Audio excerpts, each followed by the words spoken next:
iba mga kumpanya at ang mga hospital. At tinignan po namin yung simulations ng NCR Plus. At nakikita po natin na ang kailangan po ng NCR para makatubod po ng 120,000 a day, kailangan niya na meron tayong supply na 3.3 million. At nakita po natin, yun po ay matutubanan po natin sa month ng June. Kasi sa month ng June, meron po tayo more or less mga 8 million kada buwan, and then mag-i-increase pa yun hanggang sa August. Magkakaroon tayo ng 15 to 20 million every month na supply natin. So nakita namin na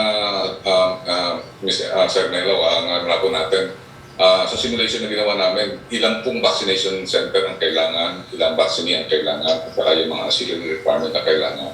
Na-compute na po namin halos lahat yung sa NCR Plus. At nakita po namin na maganda po yun sa simulation.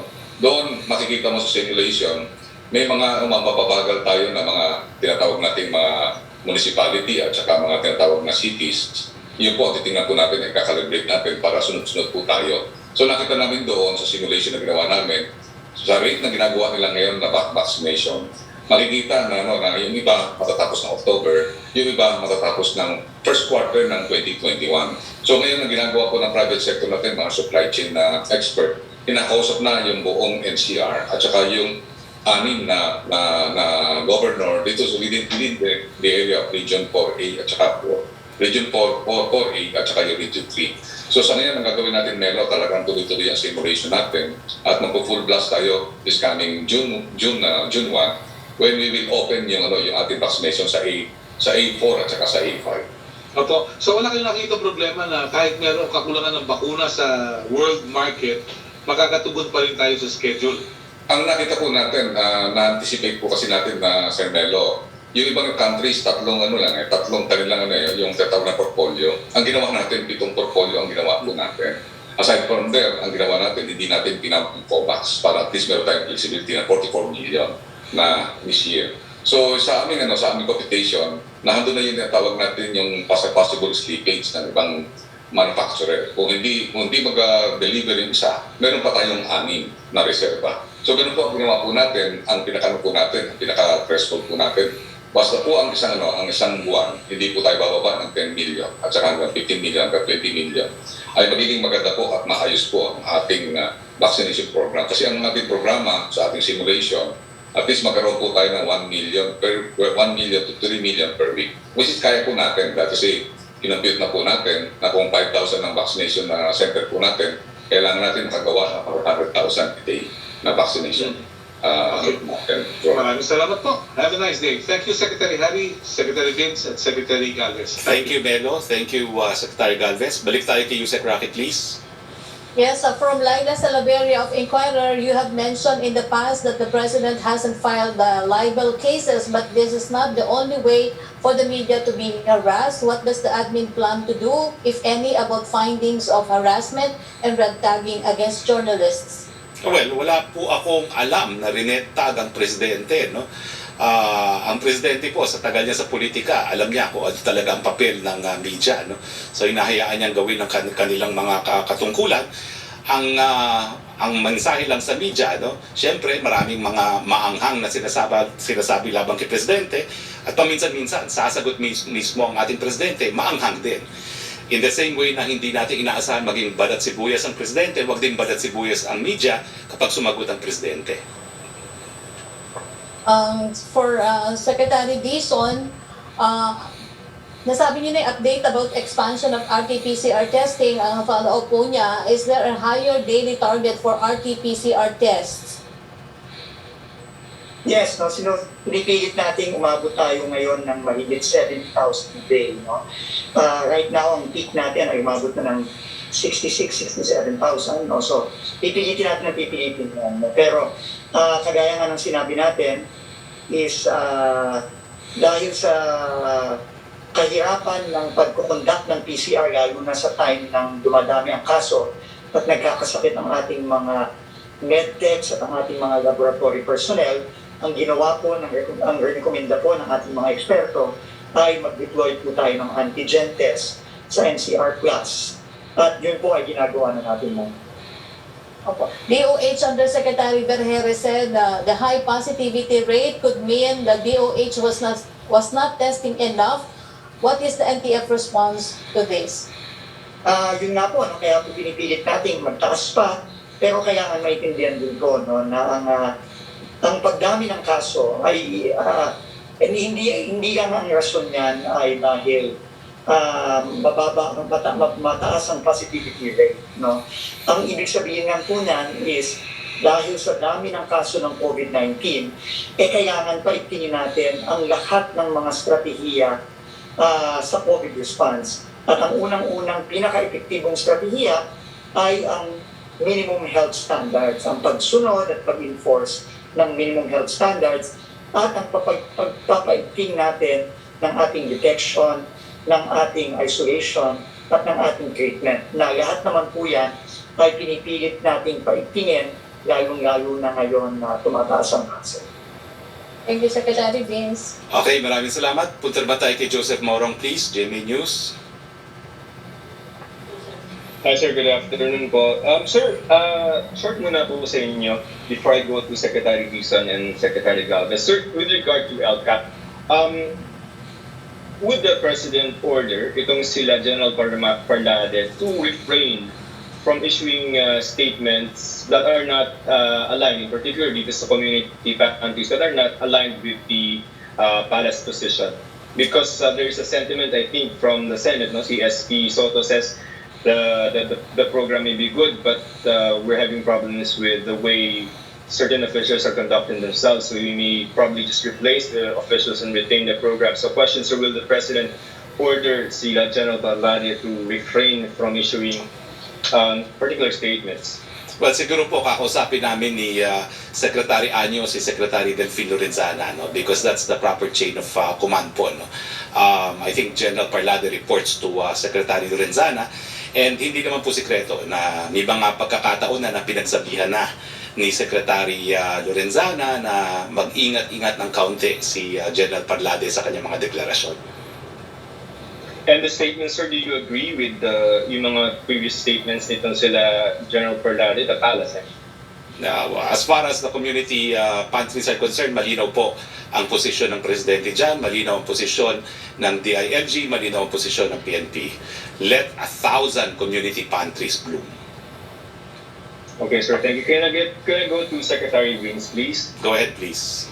Sir, good afternoon, sir. Sir, my question is yung atin pong capacity in relation to the decision whether to extend or lift yung MECQ. Yung mentioned na ang particular concern natin, not so much the isolation and the quarantine facilities and the ward beds, but you did mention about the 1,000 ward beds. Sir, these are ward beds and isolation, yung 1,000 na yan? Hindi po, ano po yun, yung 1,000 po na yun ay COVID beds sa hospital, Joseph. Okay, so as for regular ward bed, yung mga Yes. hindi delikado, sir. No? Regular COVID beds, yes. Okay, and then you mentioned, sir, yung 176 na ICU will lower the capacity or the utilization rate to 70%. Tama po ba yun? At the very least sa May. Opo, roughly po. Yung current na 82 ay bababa po sa roughly mga 70+%. Alright, so ibig pong sabihin, sir, by May, the lowest number that we can we say that the lowest number that we can reach for occupancy sa ICU is only 70%? Or pwede nang isingit dyan yung sinabi ni Sec Roque na 200? Wala pa siguro yung 200. Ay, hindi po. Wala pa po. Wala pa. Yung 200 po ay plano yon ng PGH, gaya ng sinabi ni Secretary ni Spokesman. Pero hopefully po, sa mga susunod na linggo, susunod na buwan, madagdagan pa yun. Basta, Joseph, ang importanteng, ang priority talaga natin ngayon ay magtaas ng ICU capacity dahil na sa nakita natin, na current surge. Yun ang pinakakailangan natin. Pero, kailangan maintindihan din natin na hindi ganun kadali ang pagtaas ng ICU capacity dahil hindi ito simpleng pagdadagdag lang ng kama. Ang importante dito, ang pinaka-urgent dito ay yung pagdagdag ng personnel at hindi lang ordinaryong nurse or ordinaryong doktor. Yung mga doktor at nurse na talagang sanay at may skills para sa intensive care. No? At yun talaga ang malaking challenge natin ngayon. So, sir, so by May, sir, we can lower it to 70%. Do you think that percentage can merit a relaxation of the MECQ, or parang medyo we need a little more time, sir, to extend? Hindi ko masasagot yan, Joseph. No? Kailangan pag-aralan natin ang datos kapag dumating na tayo sa puntong yon bago mag-Mayo. At i-assess po yan ng ating mga technical experts, ang ating mga doktor, kung i-recommenda po ang pag-relax ng kaunti pagdating natin ng Mayo. Sir, Connie na lang sa inyo po. Yung antigen test, sir, papasok na yan, sir, sa data ng DOH because kung papasok yan, like the PCR test, that would give you a little bit more, more complete picture of the infection rate in the country. No, papasok na natin yan, sir, or hindi pa rin? Opo, may sistema po ang DOH para ipasok, pero yan i-report na magkaiwagan. Kasi tandaan natin, ang antigen test ay ginagamit lamang sa mga area na talagang mataas ang incidence, no, ng COVID-19. Kaya ginigimitan natin siya sa NCR+, no, at kasama na rin ang Pampanga at Batangas. Kasi hindi talaga siya pwedeng gamitin sa mga area na mapapa ang incidence. No? So ano yan, kailangan talaga very technical ito, Joseph, no? At kailangan umasa talaga tayo sa guidance ng ating mga eksperto. Okay. Secretary Galvez, since you're here already and this question has been on my mind for quite some time. Sir, when did we start you were appointed in November. When did we start negotiating for vaccines? Nung nag-start po ako more or less ng October, November, yes. Yun ang unang namin na-signan yung AstraZeneca, and then after that in December, another term sheet ang na-signan namin in December. And that will be almost kasabay po ba natin yung ibang bansa because, well, the US and UK have pre-ordered as early as, I think, sa notes ko, August. Wala naman tayong capacity, sir, to pre-order, no? Kahit nakita natin talaga, nakita natin ngayon sa sitwasyon sa global market, kahit nag-order ka ng mas maaga, nakita natin talaga yung 80% ay kinuha ng mga 5 bansa. Ngayon, pinakamataas na mga nag-job, nakita natin US, India, China, UK, at saka EU. So kung titingnan natin yung kanilang by the 100 millions yung kanilang mga nakuha, at yung iba talaga nakita natin yung Canada, even though they bought 6 times its population, nakita natin napakababa ng kanyang tatawag natin na jobs per day. Ganun din ang Singapore, nakita natin na hanggang ngayon 2 million pa lang ang Singapore, and also yung ibang countries na talagang nakabili ng malalaki. Katulad ng Indonesia, nakita natin, nakabili din siya ng mas maaga, pero nakita natin ngayon 16 million pa rin lang siya. Kaya talaga. Okay, sir, thank you for your time. Secretary Roque, last na lang. Wait, bago ka mag-next question, no? Una-una, no, yung tinanong mo, ang 70% healthcare utilization rate is moderate risk. Okay? Pero ang problema nga natin is although komportable tayo sa all other forms of beds, yung ICU bed, kinakailangan talaga dagdagan at madadagdagan naman yan by 1st of May. Now, yung sinabi ko na 200 additional, it's a plan na mga 10 government hospitals will increase their ICU bed capacities from anywhere 15 to 20. At ngayon nga po, nasa stage pa lang na nagtatanong isa-isa yung mga ospital, ilang regular rooms at po pwede nang i-convert into 2 ICU units. No? So nandun pa lang po tayo sa stage na yun, pero kinakailangan talagang gawin yan, expecting na kung magbubukas sa ekonomiya, kinakailangan mas maparami yung ICU bed capacity. Pero makikita nyo ngayon ng datos, other than ICU beds, ay maluwag naman po yung mga ibang beds natin. Pangalawa po, nagsimula pa lang tayo nung solusyon na yung mga hanggang moderate, ililipat natin sa TTMFs. No? At ngayon nga po, na-implement yan sa Tala, kung saan linipat natin yung mga mild and moderate cases doon sa New Clark City. No?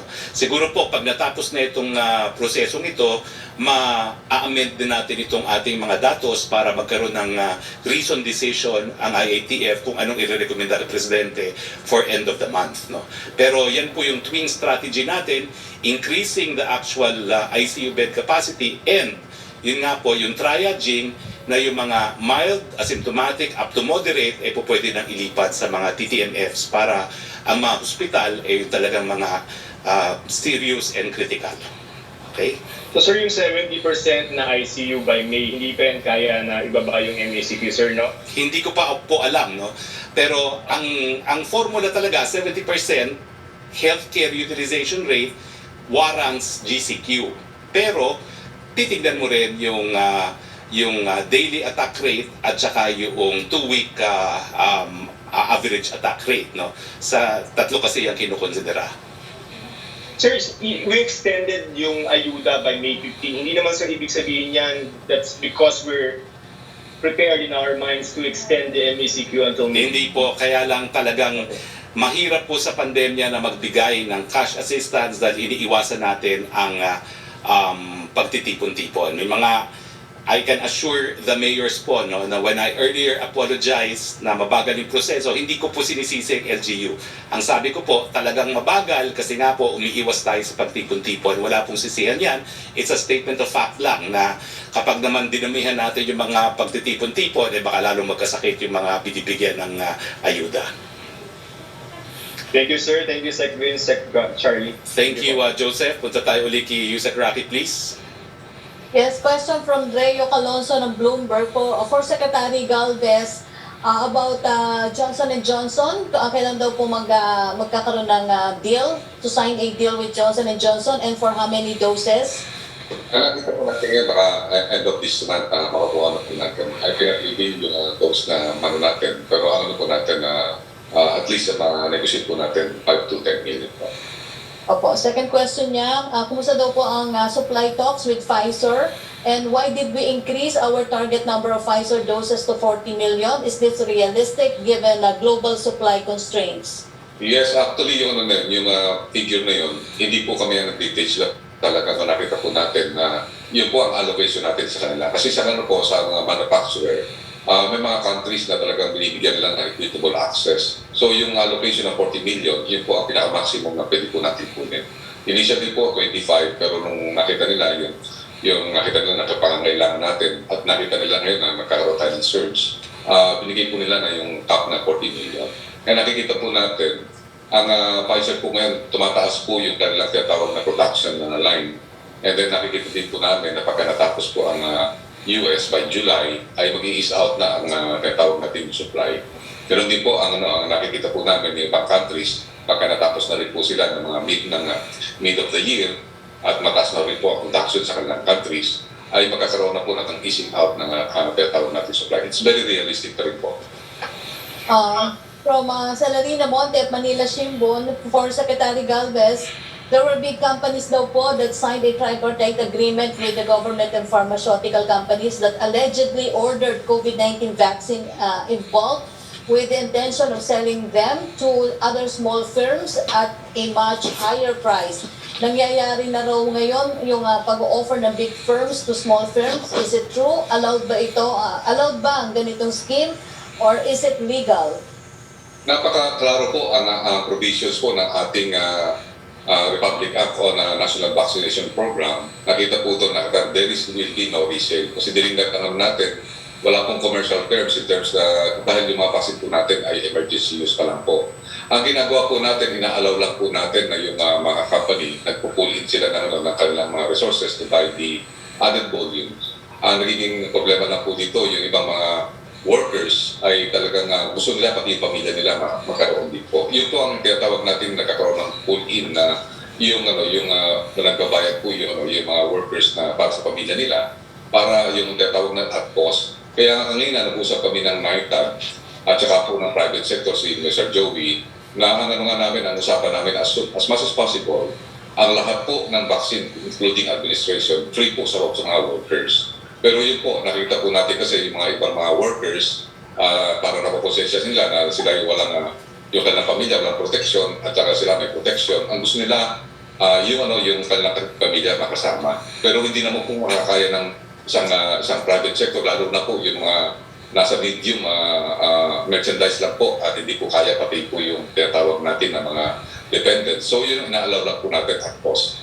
Pero sana po, sa kontrata po, very specific sa tripartite agreement that there will be no diversion, there will be no resale, at saka talagang ano po natin doon is equitable distribution, no for privilege access, at lahat ng ano po doon, just in case na mayroon pinatawag tayo na mga dependents, ano po natin sa cost.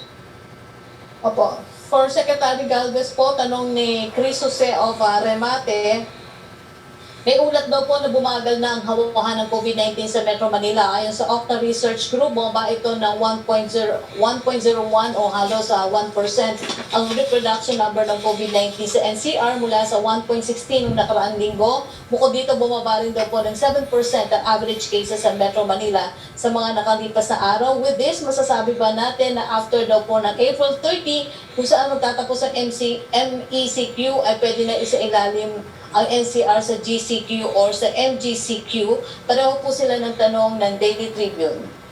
Nakita po natin na sa pagsusumika po ng ating MMDA chairman, Pedro Avalos, at saka ang ating mga NCR mayors, nakita natin talaga na sa pag-implement na lang minimum health standard, kasama po ng mga barangay captains, ay nakita natin talaga bumababa po yung active cases natin.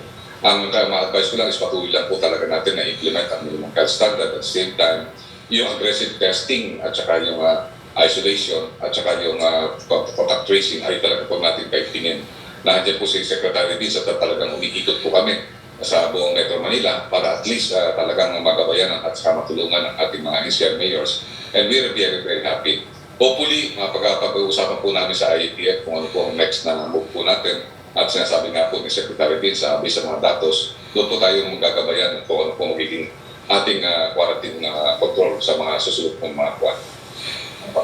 From Samed Denille of Business Mirror, para po kay Secretary Dizon, may proposal ang medical experts during the public address ni President Duterte kahapon to allow the quarantine of repatriated OFWs sa quarantine center o sa bahay nila instead of hotels. Kakayanin na kaya ng existing government quarantine facilities i-absorb ang OFWs after nakapag-construct na ng additional similar facilities ang government ngayong buwan? Kinakaya po natin ngayon, pero nasabi nga po ng ating Secretary of DOLE at ng ating Administrator ng MOA na medyo mabigat na sa budget ng MOA. Pero kagaya nga ng nasabi na kanina, kailangan pangunahan natin ang health and safety ng ating mga kababayan.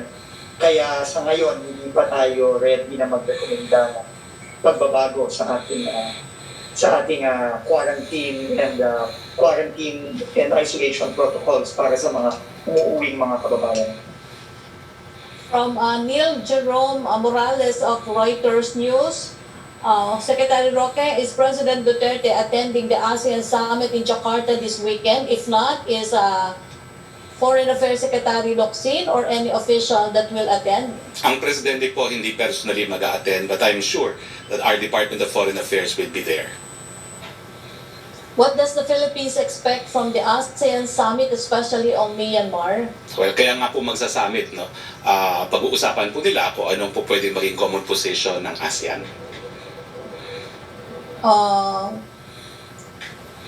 Yung question po ng Daily Tribune News Desk ay kung kailan daw po i-finalize ng quarantine and testing protocols for OFWs. It will be in either hindi ko alam kung may papasok yan sa other matters sa meeting ngayon, no? Pero may posibilidad naman po, if not this meeting, then the next meeting. Second question po niya, there is an emerging theory that the variants of concern may prolong infectious period. Is the IATF keen on extending quarantine period for more than 14 days rather than shortening it? Wala naman po akong nakikita pang official declaration ng WHO na mas mahaba yung infectious period ng mga new variants, no? I think meron nga po tayong DOH guidelines na lahat po ng nagkasakit ng COVID-19 after 14 days of isolation is deemed recovered, no, and may be reintegrated. At hindi nga po recommended ang testing after the 14-day period kasi very sensitive ang mga PCR test natin and they will test them possibly as positive. Although, kung kukunin niyo yung tinatawag na city values, talagang hindi na po sila infectious. No? So, I don't think there will be a change to the quarantine period. Ang pinag-uusapan lang po ngayon talaga is yung, number one, whether or not to do away with the test and have a longer quarantine period, ang problema nga po natin, kung longer quarantine period, mas mahal because that's 3,000 a day for the Philippine government as far as OFWs are concerned. Samantalang ang test po ay 3,000 pesos lamang. No? So ngayon po, ang proseso is on the 6th day, tinetest sila. No? At so sa ngayon po, ang mga doktor kagabi no, ay nagsabi na wala silang nakikitang dahilan para baguhin yung ating existing protocols, bagamat yun nga po, no, it's an issue of economics. Pero kampante po ako, kung kinakailangan talagang ipagpatuloy ang proseso, hahanap at hahanap ng pondo para sa OWA. Secretary, clarification lang, why is the President skipping ASEAN Summit? Ang pagkakaintindi ko po dyan, it's the issue of face-to-face. No? Marami rin pong, I think na yung issue lang po talaga is, could it be face-to-face or could it be virtual? Marami rin pong mga hindi makakarating na heads of states from ASEAN, personally. Tanong pa rin po ng Daily Tribune News Desk, hindi po na i-detalye ni Secretary Bello how much the government is spending for the quarantine protocols for OFWs.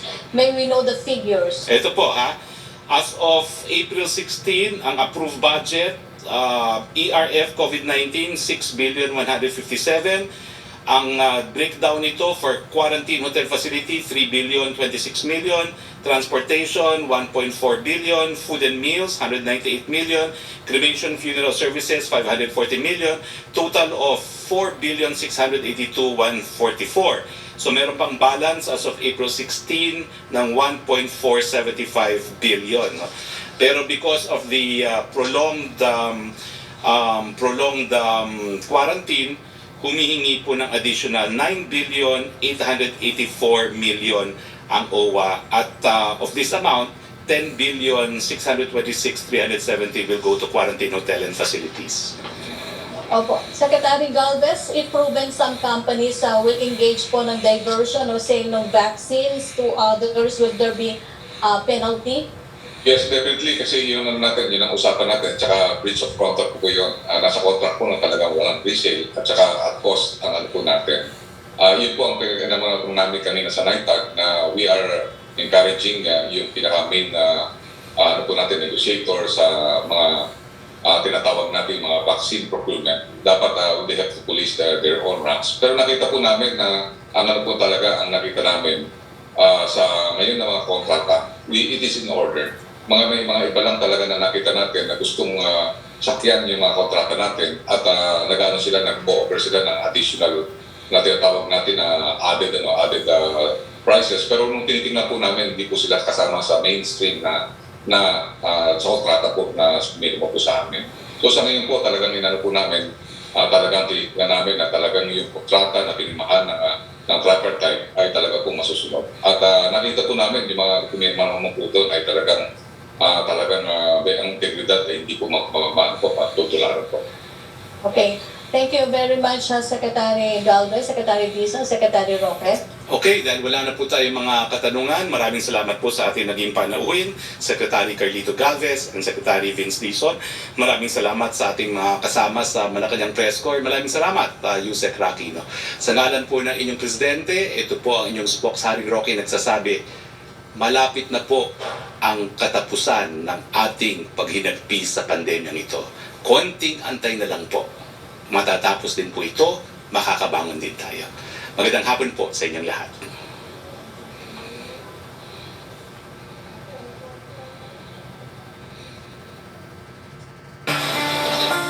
Matinding kalaban ng COVID. Ayokong makahawa. At mahawa. Pero kailangan ko na magtrabaho. Kaya di ako magiging pabaya. Di matigas ang aking ulo. Iingatan ko ang aking sarili. Para maingatan ang pamilya ko. Ito ang ambag ko. Ako, Ikaw. lahat tayo. Sama-sama natin Mayaangat ang bayan. Basta't sama-sama tayo. sa pag-ingat buhay. Para sa ating hanap buhay. Mas hugas iwas.